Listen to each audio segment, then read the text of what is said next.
Kwa jina naitwa Maalim Musa Nahodha Makame, ni afisa elimu mkoa wa Kusini Unguja. Tupo hapa katika maonyesho ya siku ya elimu ya juu. Kiujumla nimefurahi, nimepata kutembelea mabanda mbalimbali kwenye vyuo vikuu mbalimbali, lakini pia tumefika hapa katika banda hili la Global Education Link, ambayo kwa kweli wanakuwa wanapatia fursa vijana wetu ya kuchagua vyuo mbalimbali vya kujiunga. Kiujumla maonyesho haya ni ya muhimu sana.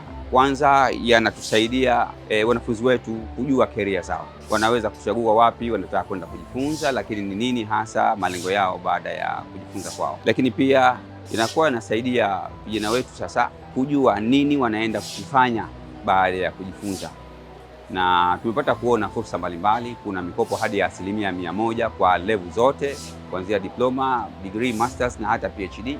Kwa hiyo hii inawasaidia sana vijana wetu. Kwa kweli vijana wamehamasika, na hii inawajenga hata wale ambao wapo mashuleni kupata kujua, kuongeza bidii zaidi baada ya kuona fursa mbalimbali ambazo zinatangazwa za vyuo vikuu mbalimbali duniani. Hii inawapa hamasa ya kujifunza zaidi, lakini pia inakuwa inawajengea uwezo wenyewe wa namna ya kujipanga wapi wanataka kwenda kusoma. Lakini jambo jingine, vijana hawa wanapata taarifa mbalimbali za kozi mbalimbali ambazo zinatolewa na vyuo mbalimbali duniani.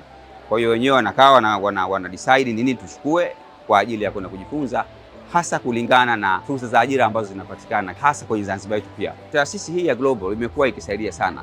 Mwaka wa 7 sasa inashiriki katika maonyesho haya. Kiujumla tumeona utofauti mkubwa, kwa sababu umewasaidia vijana wetu sasa kupata kujua ni wapi wataenda kujiunga na vyuo mbalimbali. Wito wangu kwa Wazanzibari wote, hususan vijana, lakini pia na watendaji wengine wa serikali, kufika katika maonyesho haya kwa kweli ni ya msingi sana. Hapa watapata kujua mambo mengi ambayo yatawajengea uwezo katika maisha yao ya kitaaluma zaidi. Asante sana.